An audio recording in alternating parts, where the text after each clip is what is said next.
got like a summer hour.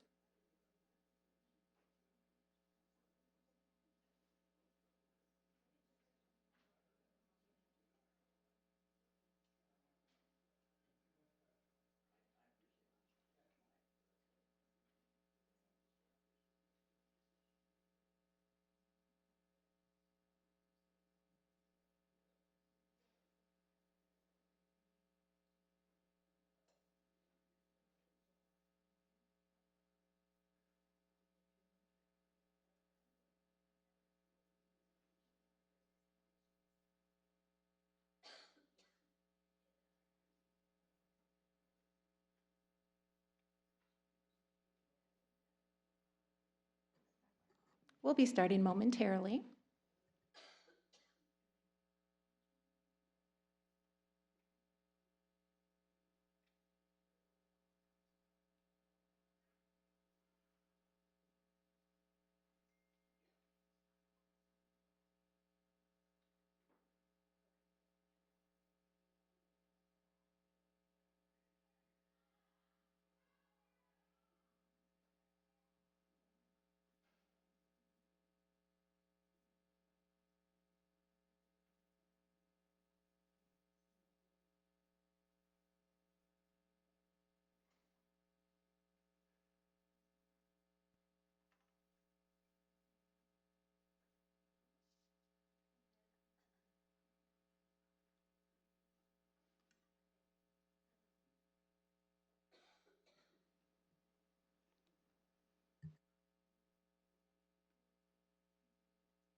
We'll call our meeting to order. Madam Secretary, roll call.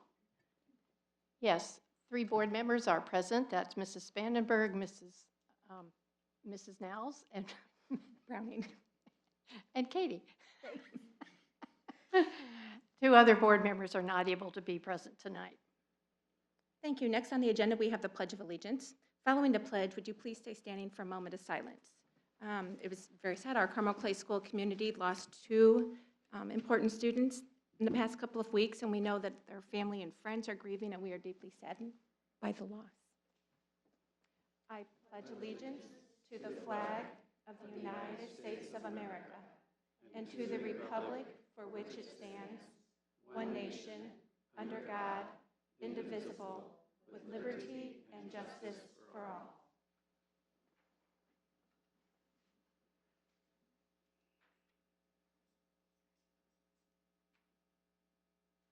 Thank you.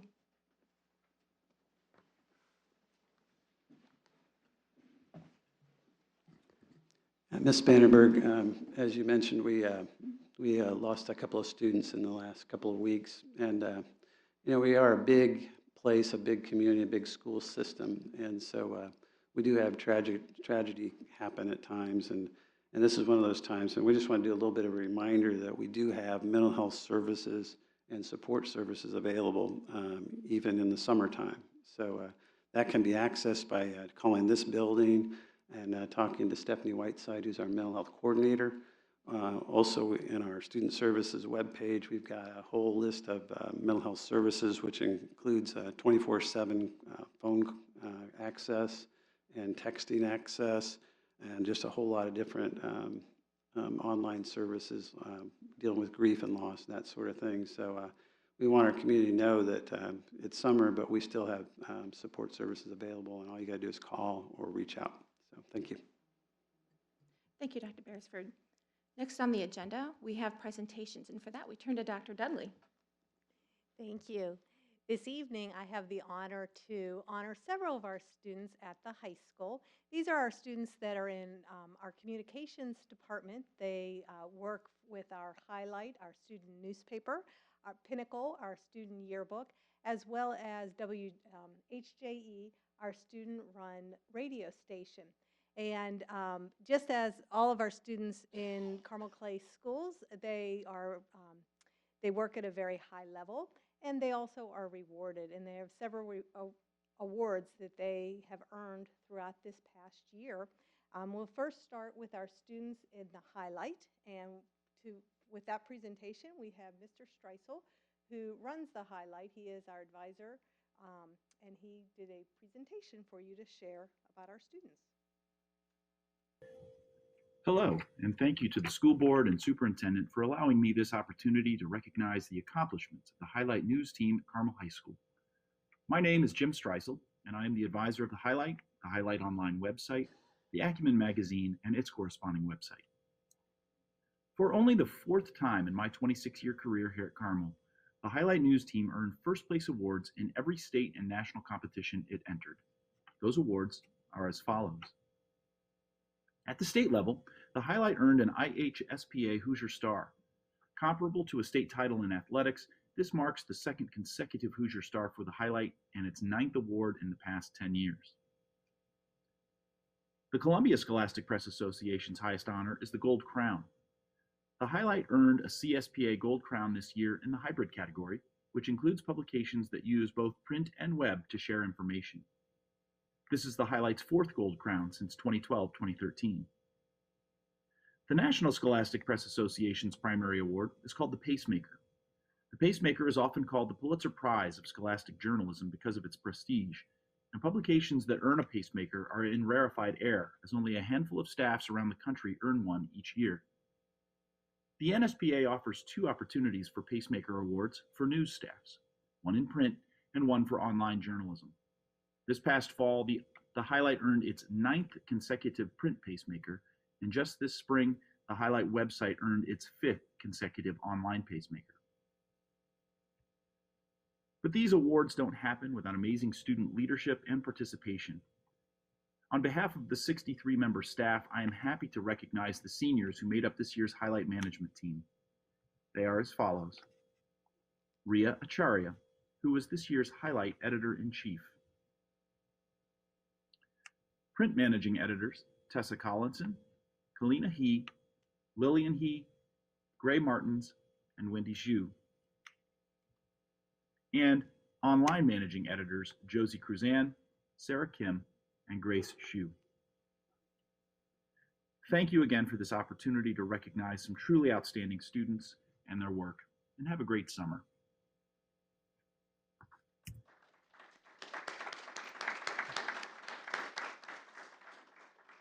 So congratulations to our students, our Highlight student staff. We're just so proud of our students and the work that they do on the Highlight. The next honor I get to share with you is our students that put together our Pinnacle Yearbook. And if you've not seen the Pinnacle Yearbook, it probably looks a bit different than the yearbooks that maybe you had when you were growing up. Carmel High School is a student body of about 5,600 students, and our yearbook is quite thick. We do have some out in the lobby if you'd like to check out some past editions of the Pinnacle Yearbook. But we are very proud of the reporting that our students do. It's not just their student pictures, but they do a lot of in-depth reporting in our Pinnacle Yearbook. And so now I'll share the awards that our students have earned this year for Pinnacle. Good evening. This presentation highlights the achievements of the Pinnacle Yearbook staffers at Carmel High School during the 2020-2021 school year. A big thank you to the school board for having us this evening and allowing us to highlight our students' hard work. We also appreciate administration both at the district and the building level for their continued support of our students and their work. Finally, we offer a thank you to the parents for their support of our students throughout the school year. Without any of these groups of people, the students could not do what they do every day, and we appreciate all of the support. I'm Claire Burke. I'm the advisor of the Pinnacle at the high school. This is my 2nd year with Carmel Clay Schools, and while I'm very much looking forward to a normal school year, I have really loved getting to know our students and seeing all of the hard work that they do and they put into the yearbook every single day. We want to offer a big thank you to our department chair, Mrs. Teresa Ramos. Mrs. Ramos heads our communications department and is a continued and very vocal supporter of our students, and we appreciate all that she does for us throughout the year.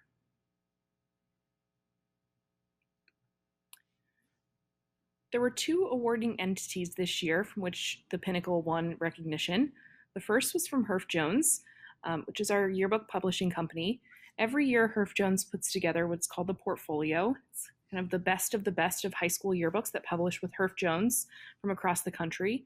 And I'm proud to say that this year the Pinnacle was featured 3 times in that publication that will go out to all of the schools that publish with Herff Jones across the country. Additionally, students won recognition from the Indiana High School Press Association, both in the Hoosier Star categories and in the individual Harvey Awards. The 2018-2019 Pinnacle won a Hoosier Star Award this year, which is kind of the best of high school journalism, a state championship in high school journalism. So we're very proud of that achievement. The 2019-2020 book is also a Hoosier Star finalist once again. We had some students recognized, including at the first place level in the Harvey Award categories, and I will highlight those students later on in the presentation. Next up, I just want to recognize our 2021 editing staff from the class of 2021. These 3 students were integral in putting together the vision from top to bottom of the yearbook. So we recognize this evening Kelly Fleckenstein and Lauren Green, who are the 2021 Pinnacle Editors-in-Chief, as well as Jessica Fairman, who is our Managing Editor. Thank you, ladies, for everything that you did this year in making the wonderful Pinnacle yearbook. We have many other seniors from the class of 2021 to recognize as well. On the following 2 slides, we have all of our 3-year staffers. These students have spent 3 years on staff plus 1 year in the introductory yearbook class, so they have been involved with the yearbook for all 4 years of high school. We recognize Sarah Canali, who's a sports editor, Piper Conway, a web editor, Sarah Gall, who's a reporter, Reese Higginbotham, also a reporter, Emily Keckel, reporter, Mira McChristian, a reporter photographer, Avery McQuillan, who is our senior ads editor, and Destiny Scott, a reporter. We have some seniors who have spent 2 out of their 4 high school years on staff, plus 1 year in the introductory yearbook class. We recognize Annie Christie, who's a reporter, Zach Gonzalez, reporter, Allie Ortiz, who is one of our reference editors, and Amber Peets, a reporter photographer. Rounding out our 2nd-year staffers is Caroline West, who is our yearbook social media manager, Lyric Wisdom, a web editor, and we had 1 first-year staffer this year who joined as an accountant, Mr. Jordan Luker. Thank you, seniors in the class of 2021. Congratulations on your graduation. I'm so proud of everything that you accomplished on staff in your years in high school. Our last slide this evening highlights, again, Jessica Fairman, our managing editor. Jessica won a Harvey Award from the Indiana High School Press Association in the yearbook album category for her work in the 2019-2020 yearbook. She earned her first place in the Harvey Award competition in Division III, meaning that her work in the people section for last year's yearbook was deemed one of the best in the states. We recognize Jessica and offer her a big congratulations on her win. Once again, thank you to the board for allowing us to recognize our students this evening. Have a wonderful rest of your night.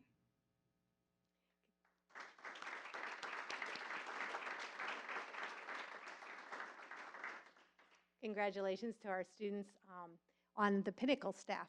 And our last award this evening, accomplishments, go to our students on the staff of WHJE.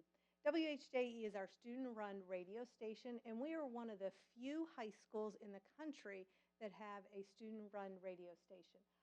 Not only do they provide information for the students at Carmel High School, but they also do all kinds of different shows for the community. And I encourage you to tune in to WHJE and listen to some of their programming. It is very entertaining, to say the least. So now I would like to share information, our accomplishments of our students at WHJE. This is the voice of the Greyhounds, 91.3 WHJE. Carmel.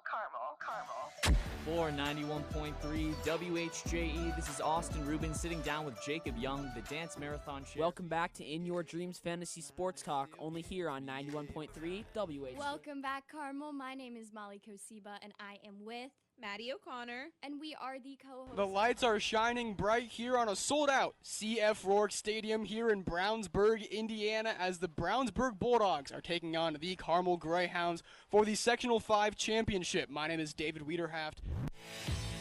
More music you love will be back right after this. On 91.3, the sound of the hounds.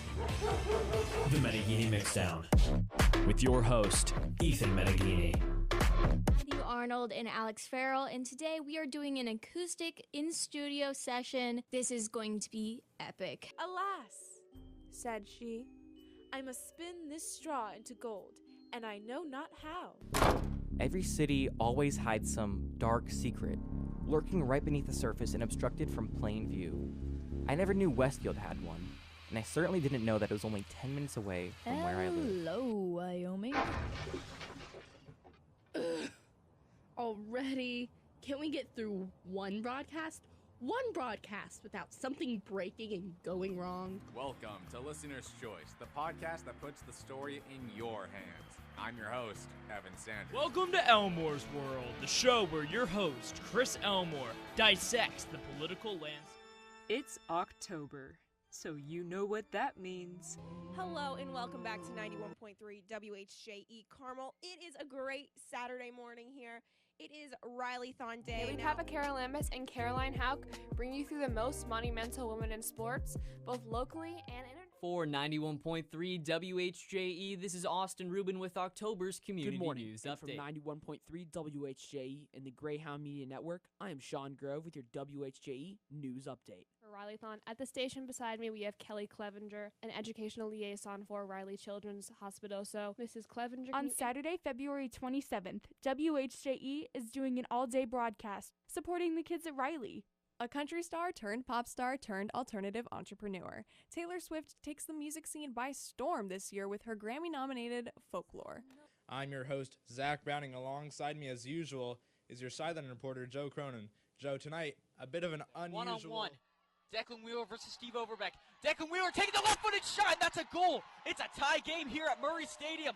10 minutes and 40 seconds. And here it goes. The hold is good. The kick is up, and it has the distance, and it's on target. So Spencer Hanna, averaging 8.2 points per game for the Greyhounds so far this season, gets the first three on the board on the opening drive. As Williams has the ball around the three-point line. Swings it back over to Joya. Joya on the wing. Finds Jansen the deep three, and he knocks it down. Jackson Jansen hitting from anywhere on the court extends this Hounds lead. No ads, good music, WHJE. Don't change that dial. More music you love is coming up.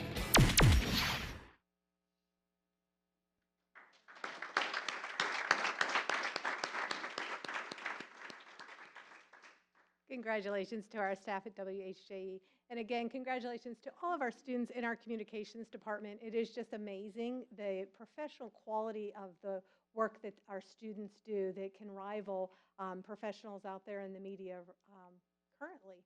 So we're excited about our students and their continued learning in our communications department. Thank you. Thank you, Dr. Dudley, and congratulations to our student journalists and broadcasters. The school board is very proud of your efforts, and we're excited to celebrate alongside them. I will just share, my William got his as well, so we are quite excited to have our pinnacle, and you know, looking through it, I was very impressed with the quality of the pictures and the articles, and you know, cover to cover, this student-published yearbook really captured the 2021 year. Well, 2020-21 school year really well. I've no doubt they will be very successful with this. And I think what I like most about each of these highlights that we've presented tonight is that our students they're immersed in, their activity of choice, and it gives them an opportunity to experience what life could be beyond the walls of Carmel High School, and really develop their skill set and interest, and it's just one of those hands-on opportunities that you can't replicate. So thank you to our teachers and our students. So congratulations. Next, we have public comment. Pursuant to Bylaw 0167.3, I ask that you please approach the podium when your name is called. Please share your name for the record. You will have 3 minutes to share your thoughts. Please keep in mind that personal complaints against a student, an employee, or a school official is not permitted. You'll notice on the podium there are lights. The green will illuminate when you begin, the yellow will illuminate when there are 30 seconds left, and the red will illuminate when your time is finished, and I ask that you complete your thoughts at that time. Since the school board meetings are meetings in public for the sole purpose of conducting board business, we permit 30 minutes of our evening to public comment. And with that, we will begin. The first person, I'm a pharmacist by trade, so I tend to call lots of things patients. First person, Jacqueline O'Keefe.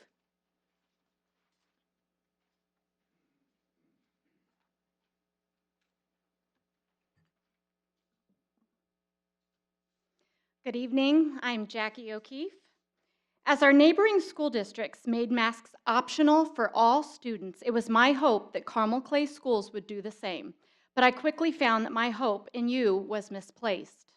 In a University of Louisville study in which data from the CDC was used, researchers found that mask usage is not associated with lower COVID-19 transmission. Statistics show children are the least susceptible to this virus and are highly unlikely to spread it to others.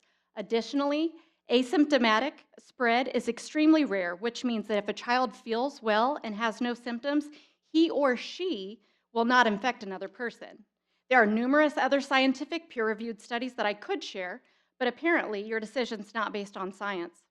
Are you choosing to ignore the studies that say that non-N95 masks are ineffective in preventing virus spread, or is virtue signaling and caving to woke ideologies your top priority? As parents, along with our children, we have the right to choose whether or not that they should wear a mask.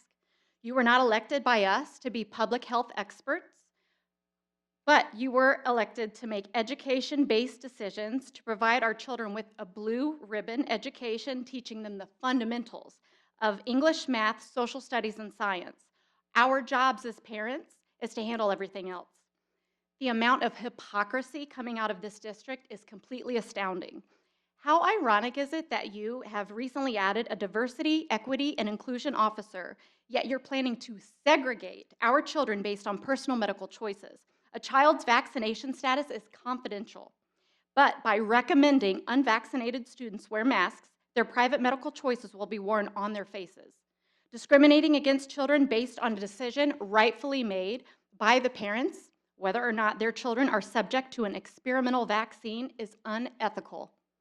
The shot, which is FDA approved for emergency authorized use only, comes with serious adverse reactions like myocarditis, pericarditis, blood clotting disorders, and thousands of deaths, some as young as 13, and risking all of this to vaccinate against the virus with a mortality rate of less than 1% in adolescents. Additionally, the reopening plan shared last week stated that special programs and celebrations inviting parents into the classroom will be temporarily suspended. Keeping parents out of our schools, as well as limiting attendance in this meeting, has nothing to do with COVID, has nothing to do with science or the well-being of our children, but has everything to do with your attempt to continue to hide your progressive agenda. This is completely unacceptable, and we will not tolerate it. Many parents are fed up and will no longer remain silent while you use our children as pawns in your political game. Do you want to see a mass exodus of enrollments in the Carmel Clay School District? If not, make masks optional for all children and staff. Allow them to breathe and smile. Thank you.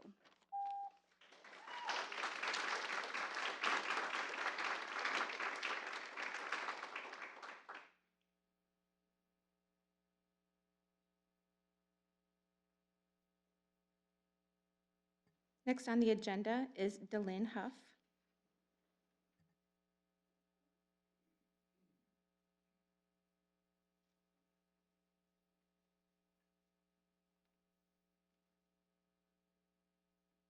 Hi, my name is Delynn Huff.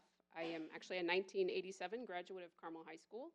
I have 2 adult children that attended Carmel High School, and I have one who was going into the 7th grade. I have been a nurse for the last 28 years, and 20 years of that, I've been a clinical educator. I I never thought in my entire career as a clinical educator that I would have to speak to what a bad idea it is to cover our breathing apparatus with a mask and to keep it covered for hours on end. So I have some clinical supporting data. There was a study in Florida where 10 masks were submitted, and there's results back on 6 of them so far. These were masks that were contaminated with bacteria, parasites, fungi, including 3 dangerous pathogenic and pneumonia-causing bacteria. Now, in those masks, no viruses were detected, even though the tests were capable of detecting viruses. So that means that they weren't there. And that's theoretically, since viruses are smaller than the pores in masks. So they weren't retained in the masks, they were expelled through the masks. The 6 masks that were examined, 2 of them were cotton masks, 1 was a polygator, and 3 were surgical masks. They were worn on average of 5.7 hours. 83% of them were contaminated. 96 had unique strains of bacteria, fungi, parasites, and slime molds in them. There were 33% that contained antibiotic-resistant strains, and these are just some of the following diseases and pathogens that were found. Pneumonia, TB, which actually kills more than 1.5 million people in the world, but we aren't masking for that. I mean, in the hospital maybe, but we're wearing N95s. And they are rated for that because those are bacteria. Meningitis, sepsis, keratitis, encephalitis. There are antibiotic-resistant UTIs, food poisoning, the bacteria that causes Lyme disease, diphtheria, the bacteria that causes Legionnaire's disease. There are severe infections that have high morbidity rates, along with all the other pieces. There was a study done on COVID in schools by Brown University by Professor Emily Oster, and it was comparison of schools that were masking versus non-masking.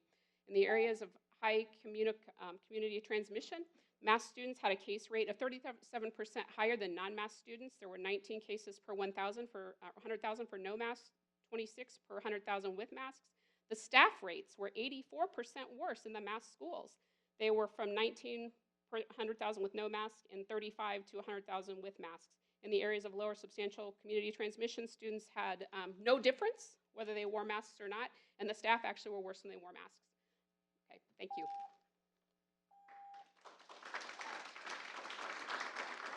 Next, Anna Everett.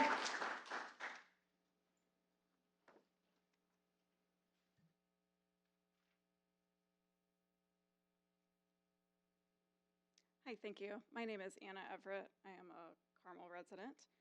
I'm a parent of 2 elementary school students, and I'd like to address the reopening plan for the fall that was released, though I'm not really sure why it's called that.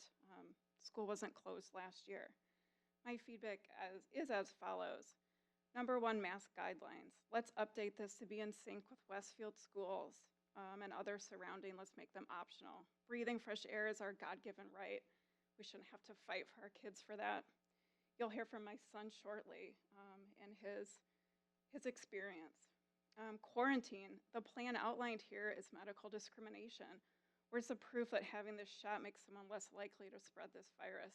It's just simply discrimination.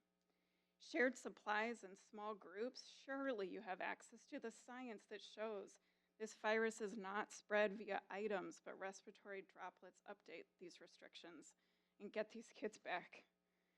Music, recess, and gym, these are the fun things that our kids want to do, and yet there's more restrictions. This one gets me the most. Special programs and celebrations inviting parents into the classroom will be temporarily suspended. How long is temporary? We need back in these schools. My hope is that we can get back to education, to the fun and the safe learning environment that we all moved to Carmel for. Our children are our future. They need fresh oxygen and freedom. Let our parents back in and these faces out. Thank you. Next, Ethan Everett.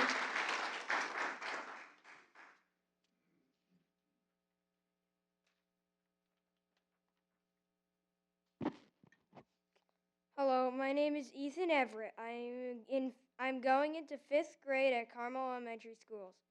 At the beginning of last year, I knew we were going to have to wear masks.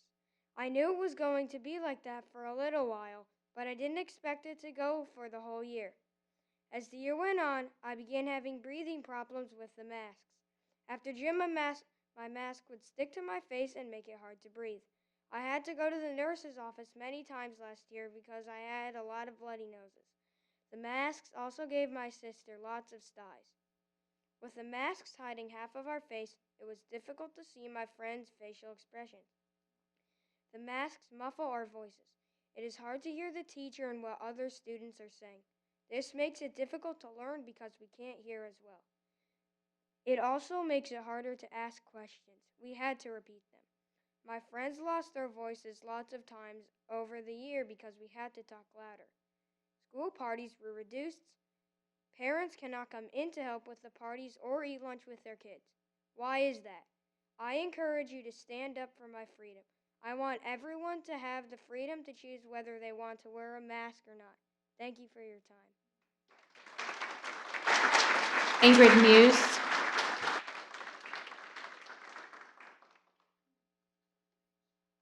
Ingrid Muse, community member, resident of Carmel. I have two children in the elementary schools here at Carmel, and I am a concerned parent.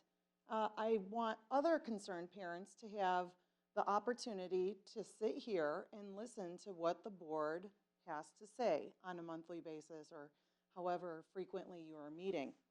I know that we as community members are not able to always meet the quota, or, you know, there's a quota set.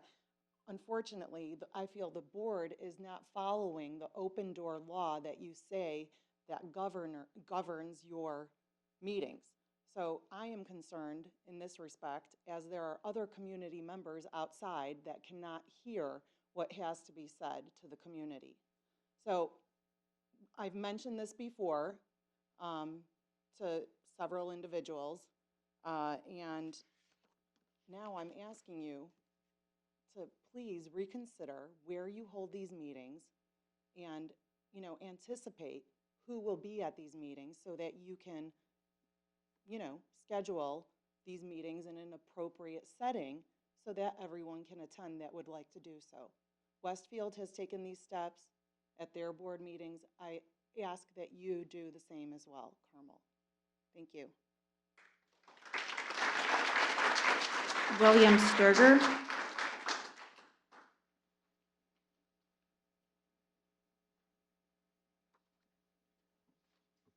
Hi, my name's William Sturgar. I got a brother. He's going to be a junior next year, and he's really frustrated with all the mask policies and things like that. He simply doesn't want to go to school and having his, you know, inoculated counterparts not have to wear masks, and, you know, he has to wear a mask.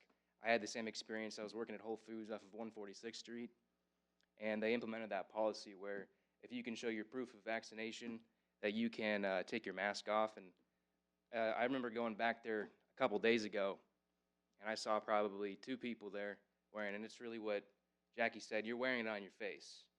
You're wearing your status, and it's medical apartheid. And as somebody who's gone through the school system, I'm only 20 years old, and I graduated in 2019. It's just really frustrating to see that because, I mean, I've been vaccinated all the way up with all these other things that, you know, we're required to do, and I'm not standing up speaking out on that stuff because that's serious, but the stuff that they're injecting into people's arms, it's not widely understood. They might think they do.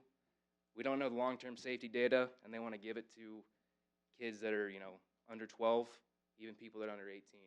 And I think that is, at this juncture in the, you know, the pandemic, I know things have started to slow down, cases are reducing. I think it's unethical and immoral to, you know, mandate something like that for our students. Thank you. Leslie Mesmer.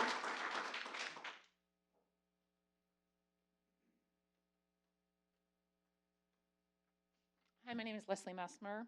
I have 3 children that currently attend Carmel Clay schools. Why is it acceptable for you as elected officials and administrators within our school district to not have to respond to parents and other community members' communication, specifically emails. I know myself, I've sent several to every single board member here and Dr. Beresford, as well as our Diversity, Equity, and Inclusion Officer, and I've only received one response, and that was from Dr. Beresford to one of my emails.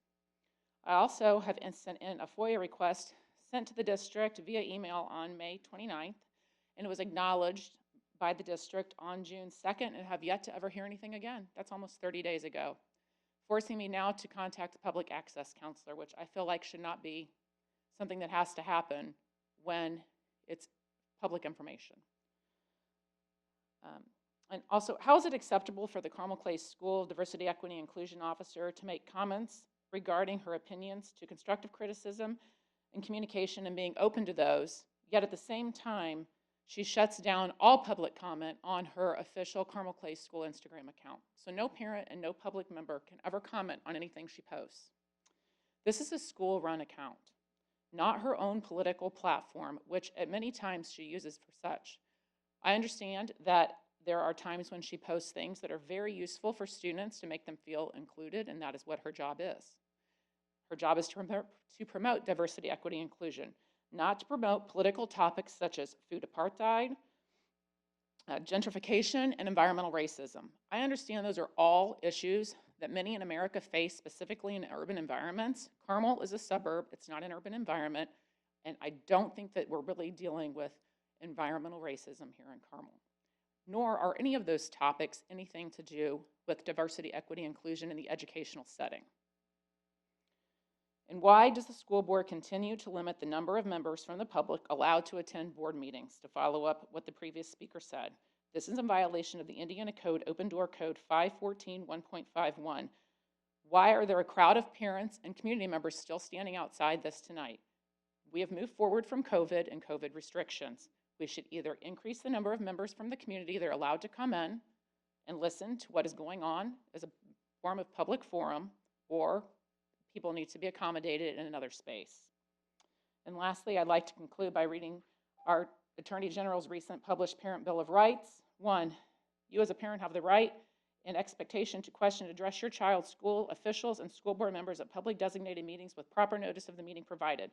2, you have the right and expectation to question and review the curriculum taught in your child's school by questioning local school board and school administrators. 3, you have the right and expectation that the academic curriculum taught in your child's school aligns with the Indiana and federal law. 4, you have the right and expectation to participate in the selection and approval of academic standards for the state of Indiana. 5, you have the right and expectation to obtain educational materials and curriculum Ms. taught to Mesmer, your child in time the is classroom. And complete. 6, you have the Mrs. right to Mesmer, run your and time is complete. Alvin Liu.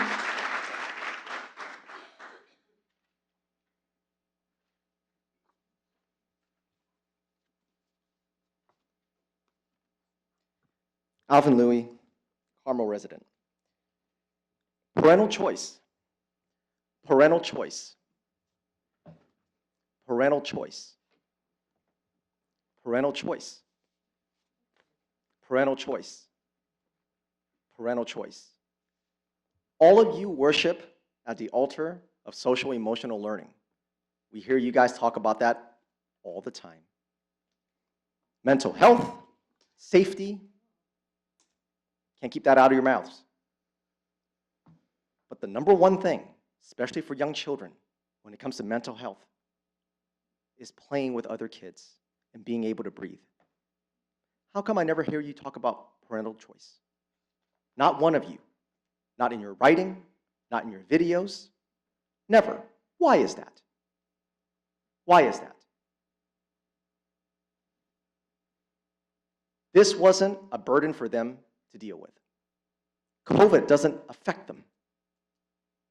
You guys had an opportunity to be leaders and to stand in front and protect them and let them be children. And even now, with other schools having it be parental choice, you guys are still not doing that. The best argument I've heard for masks for kids is that teachers might catch it and bring it home. Find another profession. This is the only time that I know, and you guys can correct me if I'm wrong, that I can remember where we put the adults' needs before the children. That's insane. Even barbarians knew to protect their offsprings. Why are we doing this to kids? You guys know why you're taking a bath on this diversity equity garbage? Hiring Terry, $90,000 with no ROI. You guys know why you're taking a bath on that? Because we have no trust in you. Because something as simple as unmasking the kids, that's a simple thing. If you want to earn a little bit of trust back from these parents, make it parental choice. Parental choice. That's not hard. Thank you. Natalie Evers.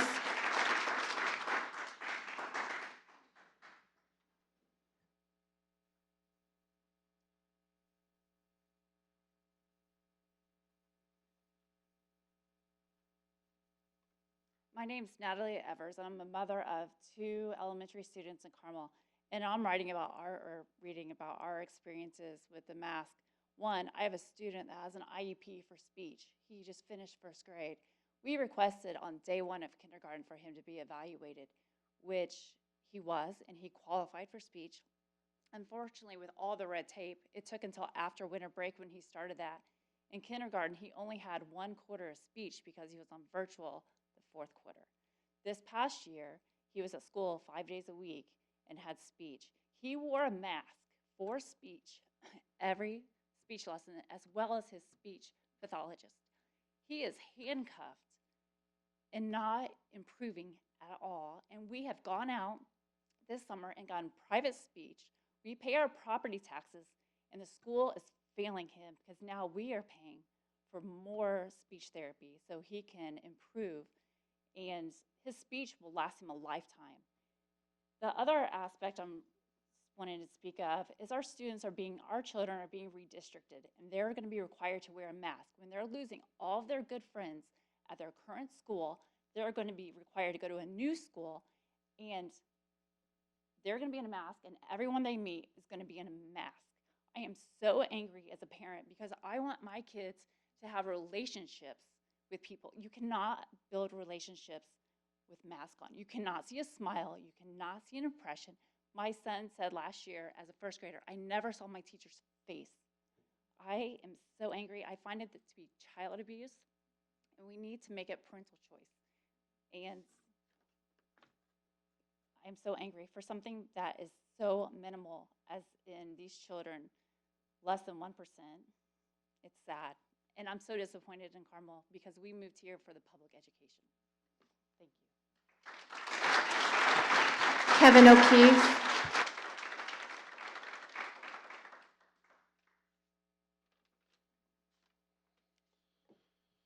Thank you for your time today.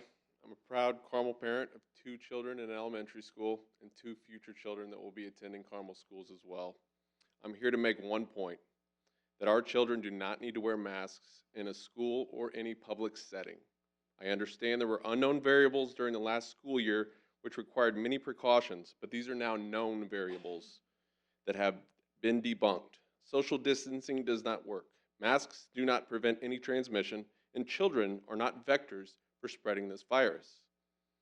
Just to recap the virus's impact on our students in Hamilton County since March of 2020 in the past 15 months, ages 5 to 17 made up of 14.8% of the positive cases.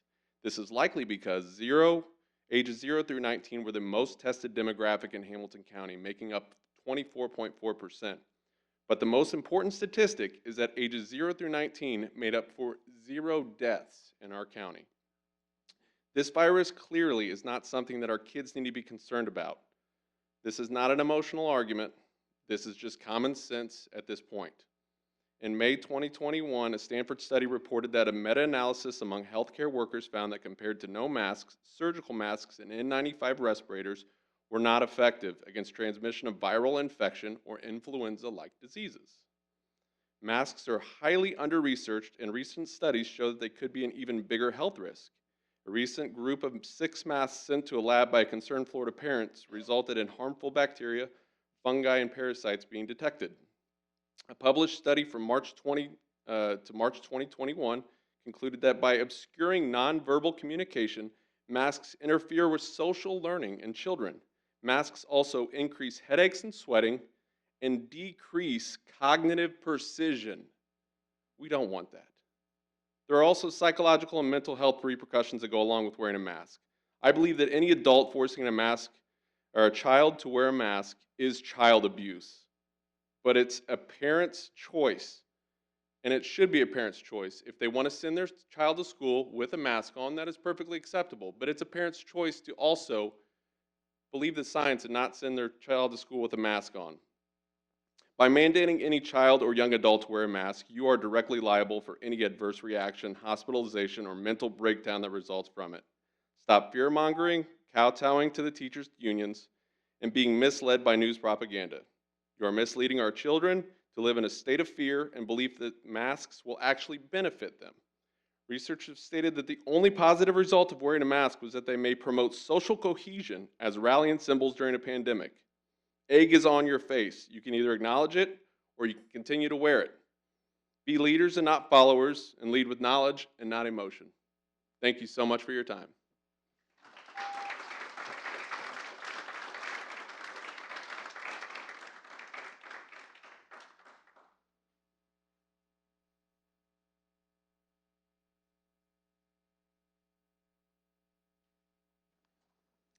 Next on the agenda, we have consent. Can I get a motion to approve consent? So moved. Second. Thank you. On consent this evening, we've got personnel reports, claims, and payroll. We have minutes from the executive sessions on April 15th, the 10th, and the 17th. We have minutes from our regular sessions on April 26th and the 17th. And we're very fortunate that we also have some gift applications. Forest Dale received a $500 grant in support of schools' breakfast in the classroom program, and that came from the American Dairy Association. And they also received a $50 donation on behalf of J.C. Hart Company through their employee, Michael Glenn. West Clay Elementary received a $100 donation to the wellness classroom at West Clay, and that was provided by Master Yu's Carmel Taekwondo class. Are there any questions about consent at this time? All those in favor of supporting consent, please signify by saying aye and raising your hand. Aye. Consent carries 3-0. Next on the agenda, we have our first action item, 5.1, COVID-19 CCS reopening plan. Dr. Beresford. Thank you. Appreciate that. And I appreciate a lot of the comments out there. Just to give you a little background on the reason for this action item is that the CCS reopening plan is required by the federal government to qualify for funding under the Elementary and Secondary School Emergency Relief, which is also called ESSER, the ESSER fund. As noted in our plan, students will receive in-person instruction at 100% capacity 5 days a week for the 2021-22 school year. The plan's been created using feedback from the community information provided by Hamilton County Health Department, Indiana State Department of Health, the Governor's Office, and the medical community. We're asking the board's approval of this plan and the authority to change the plan as needed moving forward, as the guidance likely is likely it's going to change. It's changed several times this summer. Right now, we are working off of the preliminary plan for schools submitted by, or put out by the Indiana State Department of Health. That plan recommends unvaccinated staff and students, masks recommended indoors except when eating, social distance at least 3 feet if all students are facing forward in the classroom, social distance of 6 feet in all other areas of school, quarantine if identified as having close contact with someone who tested positive for COVID-19. Now in that, it's a recommendation. The language that's put out right now, I think can be read two ways. Once it's recommended, this is what schools ought to do. The other way you can look at it is they're recommending it, but they're not requiring it. And you've seen a couple of districts have done that. We are choosing to wait until the actual recommendations come out, and at that point in time we will get firm. But for the ESSER funding, we need to do this plan and have it approved, and we're asking you to approve moving forward because we know it's going to change. at that point, we'll be making that decision. Hopefully, that'll be in the next 2 or 3 weeks. We've been told by the state that they are waiting for the CDC to make their final recommendation, whatever that is. So we're kind of still on the whole roller coaster we've been on for a year and a quarter right now. So it's not like we should expect anything different, but that's where we are right now. So I appreciate the feedback from the community, and part of that was that community website button was on there, so we can get community. That's another requirement, but we've been getting plenty of community feedback on all sides of this issue. So anyhow, that's why I'm asking tonight that you would approve that reopening plan at this point in time. And whoever said that reopening was inaccurate, we think so too, because we've been open the whole time. But that's what we're doing in order to be qualified for these funds. Thank you. Thank you very much, Dr. Beresford. May I get a motion on the table to approve COVID-19 CCS reopening plan? So moved. Second? Questions? Pam? Yes. As far as I understand in this plan, it does say that it is recommended that the students wear masks. It is not mandatory that students wear masks. So there's a distinction between the two. So that, to me, means that the parents would have a choice as to whether or not they're going to send their child to school with a mask. Yeah, that's correct. That's word for word what I just read is what that preliminary information was from the Indiana State Department of Health. Are there any other questions at this time? Katie? I just have a comment. I think it's something that we've said all along that, we're in the business of education. We're not doctors. We're not CDC. We're not all of these things. Speaking as a parent, I have a elementary and a secondary child, and it hasn't been easy. One of them has an IEP, has speech therapy. It's something that I think is very difficult for all of our students and our staff. But I think that I do appreciate the fact that we're realizing that it's something that we need as much input as we can. And I do appreciate the families that talked tonight. I appreciate the over 400 comments that we got on the feedback survey, and that we continue to listen to those and take all of these things into account as we build the plan forward. So thank you. Dr. Beresford, you had said we're anticipating changes. You think they might happen in the next couple weeks, or what does your gut say? I would love to make a prediction for the CDC and the Indiana State Department of Health at all this, but there's been nothing consistent about really anything along this ride. If I could, I would just like to address one thing that a few people referenced out there, that our teachers don't want to go to class with kids without masks. That's just not true. Our teachers had better attendance than any other school district in the county, and probably, arguably, I know Dr. Oestreich follows that stuff, but our teacher attendance was outstanding. And there was a lot of school districts that really struggled with attendance and conflicts with their teachers association. We did not. Our teachers association helped build the plan, and they showed up, and it really, really went well. So I don't ever think that our teachers aren't all in for the kids in Carmel Clay School, because they are. And that's not an issue in Carmel Clay Schools. Thank you. What about the Hamilton County Health Department? Have they weighed in at all? Are they planning to give any guidance? Since I'm interested in understanding why other school districts, which I think was premature, but why other school districts already decided the plan.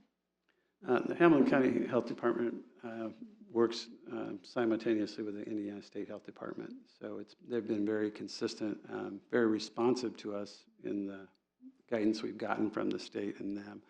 So they've been good to work with, but they don't vary from the Indiana State Department of Health's recommendations or mandates.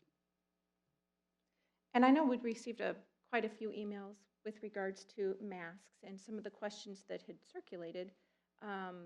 One in particular, which I want to raise, a few parents were interested in knowing that if a student comes to school not wearing a mask, are we going to have them separate? Are we separating our kids? My understanding is that school goes on as it would every day, and our students are all integrated together, and it's a recommendation, not a mandate, with regards to masks. Can you speak to that? You know, right now the guidance is it's recommended, not required.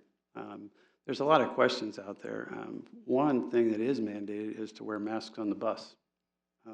That's a federal guideline or rule, and that one's really weird because it's not even in line with anything else. So, and we're interested to see what happens with that as well. But there's just a lot of inconsistency with the guidance we're getting, and as you brought up, Katie, we're educators. I think we top out about with CPR and first aid, and so we're not in a position to make medical decisions for anybody. I think somebody else said that as well, and we would agree wholeheartedly with that. So, but this is the position we're in, and we'll continue to look to the medical community, and then we'll go from there. So, Are there other questions at this time? Yes, Pam? And you said the reason we are putting this into action at this point in time is because we are required by the elementary and secondary school emergency relief fund to have this in place, whether it's going to stay as is or not. At least we have something in place so we can qualify for that. that's correct. And again, there's another law that was put into effect that is hard to, it's not very clear and precise. And so we think that we probably fulfilled, since we've been open the whole year, we don't really need to do a reopening plan. And we worked the plan all last year and we didn't do a board-approved plan because we kept changing, regularly. But we felt like with our legal counsel that in order to be safe, we're getting about $2.2 million from ESSER 3 funding, which will help, put the money back that we spent. We spent quite a bit of money last year and a quarter in order to run the virtual program and the in-person program, that we're going to be able to cover that. So we didn't want to risk losing that funding on a technicality, so we want to make sure we have all bases covered. So that's the reason for the request for the approval. Any other questions at this time? Seeing no other additional questions, we will go ahead and take a vote. All those in favor of supporting the COVID-19 CCS reopening plan signify by saying aye. Aye. Motion carries 3-0. Next, we have authority to hire certified and non-certified staff and accept resignations immediately from June 29th, 2021 through August 23rd of 2021. Dr. Beresford. Yeah, we'd like to request the board give myself and Dr. Ostrike the authority to hire certified and non-certified staff and accept resignations immediately for that amount of time. That's August 23rd, is our second August board meeting. The purpose of the request is to accelerate the hiring process over the summer. Personnel hired or resigning during this time will be immediately reported to the board. So it would become official immediately, and then we would immediately report that to the board, and then it'll appear on the personnel report at the next board meeting. We're recommending that you give that authority to Dr. Ostrike and I so that we won't be in a position where we may lose a good candidate because we only have one board meeting in July, and they'd have to wait until it was approved at the board meeting before they would resign at another district. Dr. O, is there anything else that I'm missing on some of the advantages of that happening? Yeah, as we get closer to the start of the school year, there is an Indiana law that if we hire a teacher from another district, that district can hold that teacher for 30 additional days. By granting us the authority to accept a teacher or hire a teacher right away, we might be able to avoid some of that, so we have our teachers starting right away on day one. And then the other option of that would be have an emergency board meeting. So this can alleviate that. So that's what we're recommending to the board, that you'd give us that authority until August 23rd, 2021. Thank you. Making a motion on the table to approve the authority. So moved. Second? Questions? I have a question. Um, Will the names appear on the personnel report like any other name? Or I just want to make sure that the board sees what's happening in the Yes, process. yeah, absolutely. It'll be just the same as you receive for this board meeting, every board meeting we've ever done. The only difference will be that we'll be able to tell the candidates that the board's given us authority, you can resign right now. You've been hired by Carmel Clay Schools right now. And then what I will do is we'll probably send you an email of who, when that happens, and then you will see it'll be just like always, the board report. Thank you. Any other questions? Okay, seeing no questions at this time, we'll go ahead and take a vote. All those in supporting the authority to hire certified and non-certified staff and accept resignations immediately from dates June 29th through August 23rd of 2021 signify by saying aye. Aye. Motion carries 3-0. Thank you. Next on the agenda, we have science and engineering materials, and to that we turn to Dr. Dudley. Thank you. So last month, I brought to you recommended materials for our elementary science as well as our high school aerospace engineering course. These recommended materials have been piloted in our elementary schools for the last year. They are all our Project Lead the Way courses, and they're very interactive, hands-on. And the aerospace engineering is also a Project Lead the Way curriculum as well, which is a new course that we're adding this year at the high school. And we have many students very excited to take this course. So I'm bringing this for action this evening, and I recommend that we adopt these materials. May I get a motion on the table to approve the science and engineering materials? So moved. Second. Thank you. Discussion? Questions? We'll start with Katie this time. Mine's more of a comment. I just think it's amazing the options that we have. 5th grade robotics and automation. I mean, I have an incoming 5th grader, and I just think that's so exciting. And then 10th through 12th, aerospace engineering. I mean, we're talking college here. So I think it's amazing that we can introduce these kids to all these different areas and to kind of see where those passions lie. So exciting. Pam? Yes. Dr. Dudley, would you just explain what Project Lead the Way is so that people out in our audience understand the group? The Project Lead the Way is a series of curriculums, kindergarten through 12th grade. In the elementary school, it's called Project Lead the Way Launch, and it's hands-on, as Katie alluded to. Some of the courses are robotics, others are looking at germs and how germs go through the body, others are force and motion, but they're very hands-on kits, and they're directly aligned with the Indiana academic science standards at the elementary school. And so that teachers have the opportunity to have a curriculum that matches those standards and teaches those standards for Project Lead the Way. And so they're kits that come together that the students work throughout the year in small groups, and it's very hands-on learning, so they're learning by doing. Any other questions or comments? Okay, we'll go ahead and take a vote. All those in favor of supporting the science and engineering material adoption signify by saying aye. Aye. Motion carries 3-0. Thank you, ladies. Next on the agenda, we have non-bargaining group salary adjustments. Mr. McMichael. Thank you. It's recommended that the board approve salary schedule adjustments for administrators, department chairs, OTs and PTs, and nurses as follows.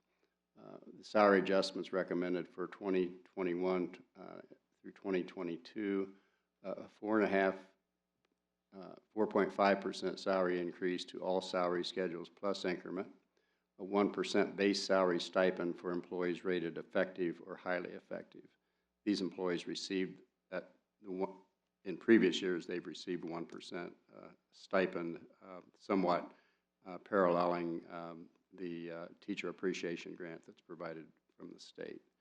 And then in the second year, 2022-2023, an additional 4.5% salary increase to all salary schedules plus increment, and a 1% base salary stipend for employees rated effective or highly effective.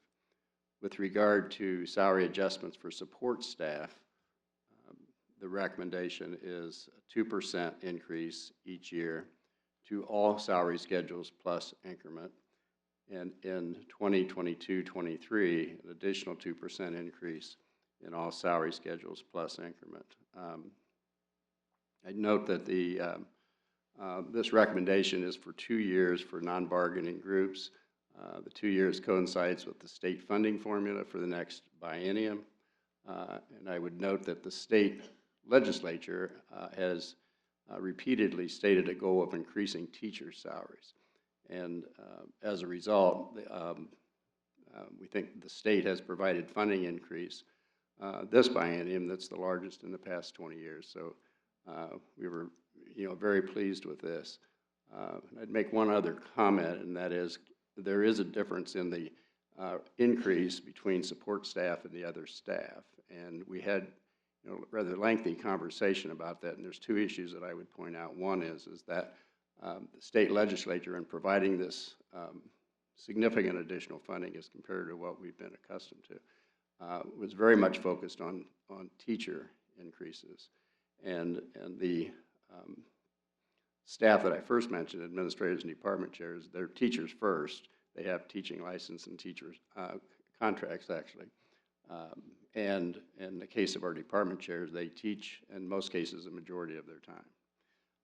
And secondly, the funding, most of our support staff are not paid from our education fund, which is the fund that the state legislature provides funding for. They're paid from local funds, from primarily property taxes. And so the increase is not the same for those funds as it is the education fund. And so we also considered that in making this recommendation. Thank you, Mr. McMichael. May I get a motion on the table to approve the non-bargaining group salary adjustments for 2021-22 and the 2022-23 academic year? So moved. Second? Discussion. Katie. Mr. McMichael, could you educate, I love having people in the audience because we get to talk about all kinds of different things, a little bit about bargaining groups versus non-bargaining groups and kind of the structure of how that works with teachers and when we can do things and when we can't, since we're not talking about necessarily like the in-classroom teachers right now, and why is that? Yeah, in fact, we're not talking about the classroom teachers. First, these employees, that their year is a school year, fiscal year, July 1 to June 30th. And so in order to respond to them in a timely manner, it's necessary for the board to take action at this time. This would become effective then July 1st. With regard to teachers, as you noted, we do formally bargain with teachers, and state law requires that we cannot start that formal process until after the count day, which is approximately September the 15th.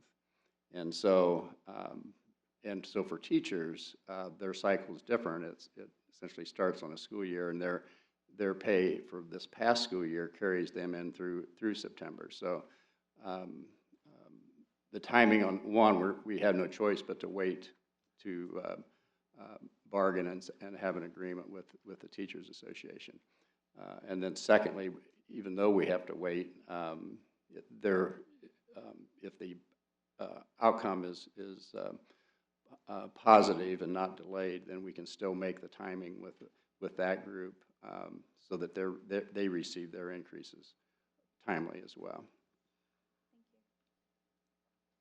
Other questions or comments? Yes, Pam.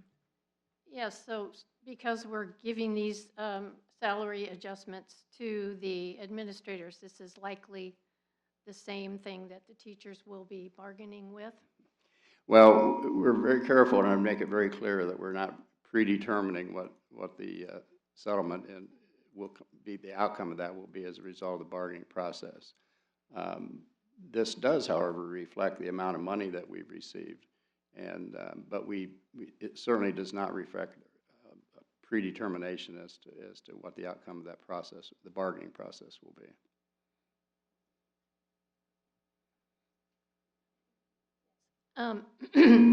Excuse me. And I know it was recommended that teachers have a beginning salary of $40,000. Are we going to be making that? Yes, I believe we're either making it already or very close to it on our lowest possible beginning salary, but definitely after this bargaining session, we will absolutely meet that. It will exceed it, for that matter. Other questions at this time? Okay, seeing no other questions, we'll go ahead and take a vote. All those in supporting the approval of the non-bargaining group salary adjustments for the 2021-22 and 2022-23 fiscal year, please signify by saying aye. Aye. Motion carries 3-0. Next on the agenda, we have the bid award for Murray Stadium improvements and Hartman Baseball Complex improvements. Mr. McMichael? Thank you. This recommended bid award is in the amount of $5,435,000, and I believe $900. My computer is cutting off the last digit, so I could be off a dollar or two. So this project includes new lighting at Murray's soccer stadium and improvements, significant improvements at the Hartman Field baseball complex.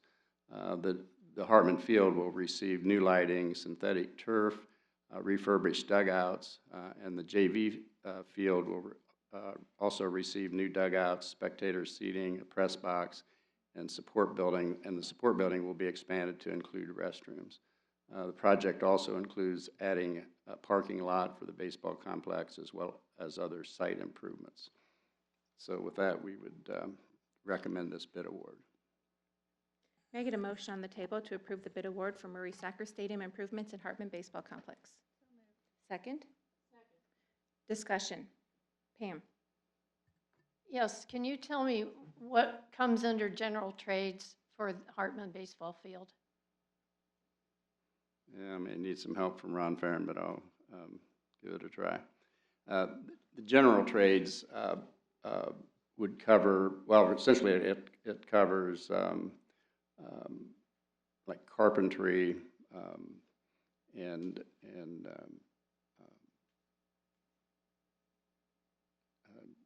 well, it's primarily carpentry and other finishes on buildings and so forth. But Ron, why don't you come up and you can be more specific than I can on this. I can tell what it doesn't include is the, yeah, get the lifeline here.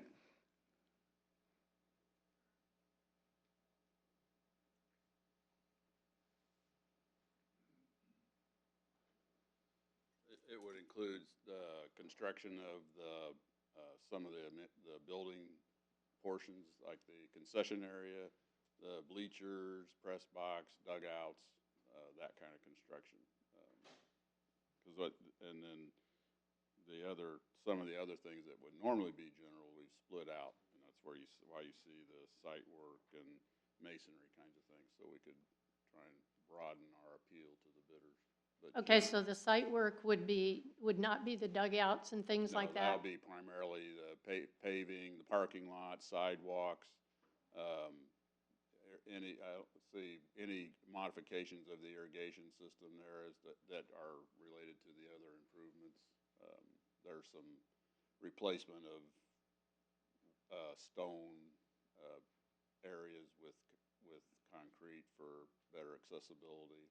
So that's kind of everything on the ground level down. Okay, you just mentioned irrigation. We have irrigation in both fields right now, and since we're putting in the synthetic field, the existing system will have to be modified so that the JV field still maintains the irrigation. Okay, but if we have a synthetic turf, why do we need irrigation? The JV field will still be grass. Okay.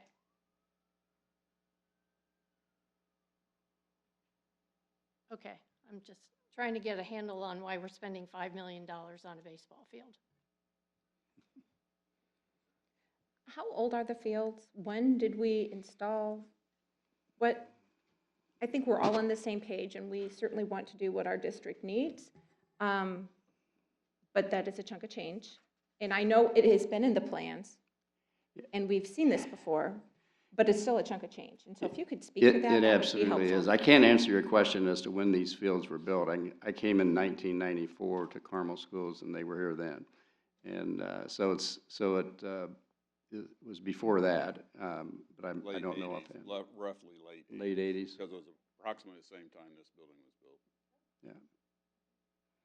So yeah, some of the board members will recall that we essentially replaced the softball complex a number of years ago, but we did not do anything of any significance with baseball, and thus the recommendation. I'd also point out that this is the second time we bid this project, because the first time we did not receive the competition that we wanted. And so we repackaged the bids, as Ron alluded to. We broke the bid packages out into smaller packages, thinking perhaps some smaller contractors could bid directly to us, and that might also affect the pricing, but it didn't.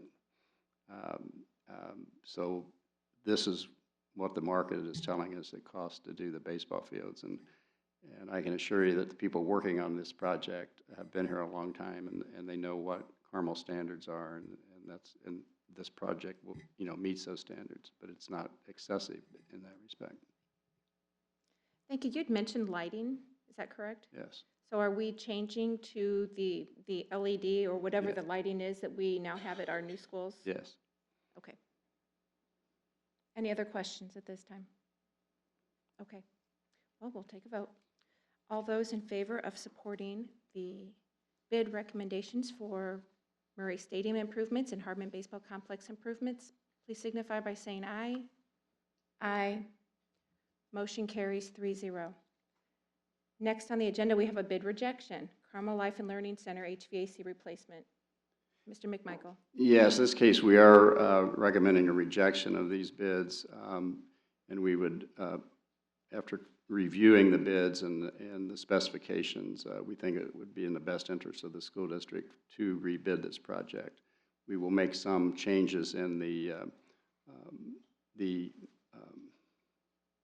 components that will be acceptable to bid, and we did not want to make that change, and we shouldn't make that change, after the fact. But we think that would be in the best interest of the district, and in this case, given the nature of the project, it will delay it some, but it's, obviously we're operating the building now. It's just the mechanical equipment is due to be replaced, but we can manage that as well by taking a little more time to rebid this project. May I get a motion on the table to accept the rejection of the bids for the Carmel Life and Learning Center HVAC replacement? So moved. Second? Second. Discussion. Pam? Yes, I'm not sure everybody understands what the Carmel Life and Learning Center is, if you could explain that. I'd like to say it's the old library, but that's the new library was built in 2000 and is getting renovated as we speak. So, but to answer the question, it's a building directly across and just south of Carmel High School, and it currently houses 2 educational programs that we offer from Carmel High School, and as well as it houses our wellness center. And a couple of other things, actually. We provide space for the Youth Assistance Program, for example, and for our Carmel Education Foundation offices. And so that's what it's used for, and that's where it's located. Any other questions at this time? Yes, Katie. So to confirm, based on the bid recommendation letter, 11 bids were solicited, 13 contractors picked up the bidding documents, and 3 contractors submitted bids. And then of those 3, we didn't find any that were suitable, correct? It wasn't that they weren't suitable. One contractor bid essentially an alternate product and was considerably less money than the other bidders. And thus, as we looked at that, when we rebid it, we believed that manufacturer would be acceptable. But we're not in a position to make them acceptable after the fact. So the proper way to do it is to rebid it, change the specification allowing that, and then we'll see what the pricing is on that from that manufacturer. Thank you for the clarification. Any other questions at this time? Okay. Well, then we will. Well, you know what? I do have one other statement. Mr. McMichael, why is it that we need to actually have a board action for the rejection of a bid? I know you brought this up last time, you explained. Yeah, because once we accept bids, then and on the board's behalf, the project has been advertised and bidders have responded. We need to close that process either by accepting or rejecting the bids, and then we are in a position to start over. Thank you for the clarification. Okay, that being said, we'll go ahead and then take a vote. All those in favor of accepting the bid rejection for the Carmel Life and Learning Center HVAC replacement signify by saying aye. Aye. Motion carries 3-0. Next, we have. Ms. Yes. Spanberg, before you run off on that one, I just want to just throw out a little kudos to Mr. McMichael and his team and Ron. They are very responsible with the taxpayers' dollars. And this is the second time we've done bid rejections here in the last few meetings. So I really appreciate your stewardship of the district's finances. So I appreciate the work you two do. Thank you. Well, thank you very much, and we also agree and appreciate you being fiscally responsible with our taxpayer dollars. That being said, we're going to move along. We have a series of change orders, 5-7 through 5-11. Change orders for Carmel Clay Road Elementary School, renovations for the Carmel High School HVAC replacement, Creekside Middle School refinishes and renovations, the new Carmel Elementary School, and Carmel High School interior renovations, Unit A and B. We will take these together as a lump sum. And Mr. McMichael, would you please speak to those? Yes, I would just add that, as you noted, the names, 2 of these 5 have to do with the 2 new elementary schools that we're nearing completion on, and so likely any other changes we have will be closeout change orders, which would actually be positive because they would be unused allowances that we'd use in those contracts. And then the other 3, as you noted, the schools that they're at, and they're relatively minor change orders as compared to the new schools. Thank you.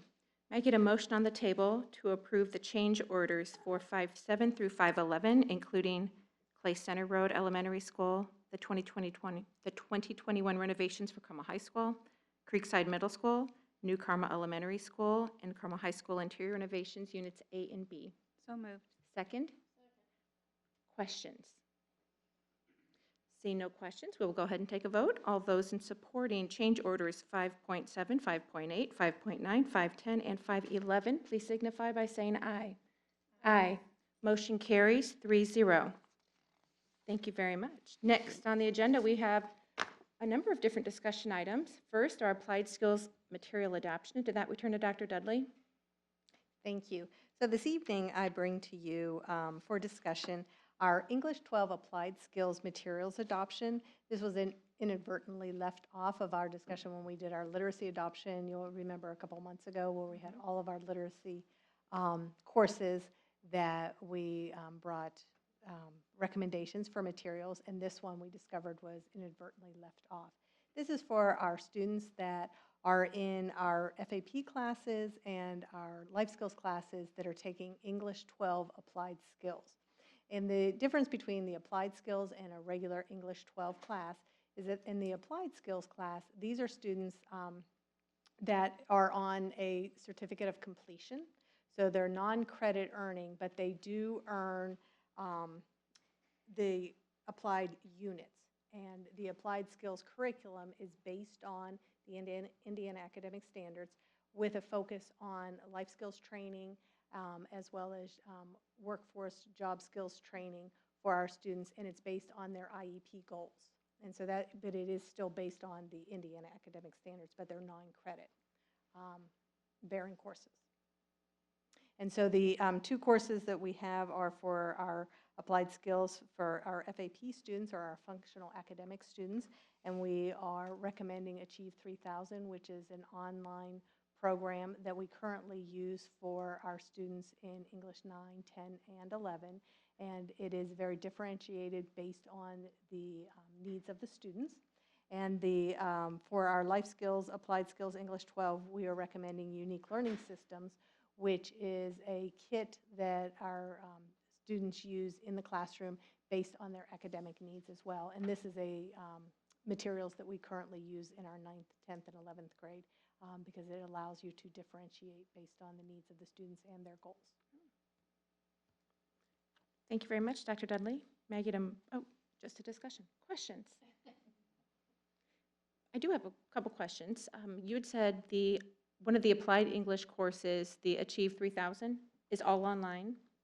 So do we have aides in the classroom or teacher in the classroom who's working alongside the students to ensure that they're able to comprehend everything and really learn alongside this online tool? Yeah. So the materials are online. Our classes are very small classes where our students are also learning to make sure that they're understand how to use the computer as well. But the classes are very small, and we have a very high student to teacher ratio in these courses. So yes. Thank you. You mean low student teacher? Yes. Yes. Very low. Yes. Thank you. Thank you. Other questions? Okay. Well, Dr. Dudley, thank you very much. We look forward to bringing that back at the July 26th meeting, maybe? I don't know. Yes. We'll see it then. Yes. Okay. And we turn to you for a series of policies. Our first reading of policy 4335, care of students with chronic health conditions. Yes, this policy was reviewed by our head nurse, and she looked at the policy and made recommended changes, and then our policy committee looked at those changes, and the committee is recommending that we make some minor changes to the policy. And it really pertains to the school nurse is going to make sure that they're training the personnel that work with these students on any care that might be needed for our students that have chronic health conditions.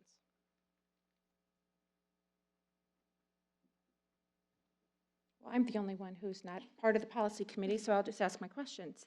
Could you give me some examples of what chronic health conditions our teachers might be learning more about for these students? So we might have a student that may have diabetes or a student that may have asthma. And so making sure that our teachers and staff that work with the students are aware of any indicators they may need to look for. If the student might be in distress, if the student has low blood sugar, making sure that they are not only training our teachers, but our IAs, our transportation people that transport our students as well, so that we can keep our students safe. We are not necessarily training them to be the physical responder, but they are going to be responsive to Correct. the situations. Correct. Okay. And then we Okay. have our school nurses in all of our buildings that would then come down and be our first responders, and then if need be, we would call our actual first responders. Okay. Our ambulance. Thank you. I might add, students with medical conditions have a medical plan, and in that plan, they identify who all the players are and who needs training, and so they go through scenarios to make sure that everybody who may, from the moment they say get on the bus until they get back home, who would be responsible in what setting, and have that information. Thank you. Any other questions? Okay. Next policy, Dr. Dudley. Yes, so policy 4500 is our student conduct policy, and this policy was reviewed by our policy committee as well as our student services director, Mr. Woodward, and the recommendation is to delete this policy because all of the information that is contained in this policy is also in policy 4600, which is the next policy that we'll talk about. Okay, questions? Next, 4600, please. Yes, so policy 4600, as I said, was reviewed by, it's our student discipline policy, and the recommendations for changes of this policy were made by Mr. Woodward, our Director of Student Services, and then our policy committee reviewed this. And there are some changes in the policy that include any students could possibly be, may face disciplinary measures if they're engaging in unlawful activities outside of school that then cause an issue during the school day. So something may happen outside of school that we feel as if the student could possibly be unsafe or what have you, and they may have those disciplinary measures enforced in school. And these would be for very severe disciplinary or very severe activities outside of the school day. But if they interfere with what's happening in the learning environment, then they could possibly face disciplinary action. So when you say interfere with what the learning environment, you mean the learning environment for others in the school or that student or both? Or could you speak a little more to that for me? For both. Okay. So for example, if a student was engaged in an unlawful activity on the weekend, where the student, something that was unlawful, the student may have been arrested for that unlawful activity, but then it comes back into the class, back to the school board, back to, not the school board, back to the school setting, the student could possibly face those disciplinary. Would this include sports, or that's something entirely different? Or that could be part of this? That could be part of it. Okay. Because our students that play sports all sign a code of conduct. Right. When they play the sports. Okay. Anybody else have questions at this time? Katie? I just, unlawful is illegal. I mean, that's how we're interpreting this. Correct. Not approved, or we think that they shouldn't. It's something that was against the law. Correct. Okay. Okay. Seeing if there are no other questions, I have a comment. Oh, yeah, oh, so sorry, go right ahead.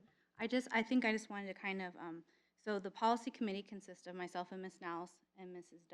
Dudley, and then we bring it to the board as a first reading, and then we discuss it, and then we'll bring it at another meeting, and then we'll vote on it. So just kind of wanted to explain the process for those in the audience. So this is the first time that we're discussing it. We will not take action tonight. We'll then bring it back at another meeting, and that's where we'll vote on it. So that, I just want to kind of clarify when we're talking about these terms.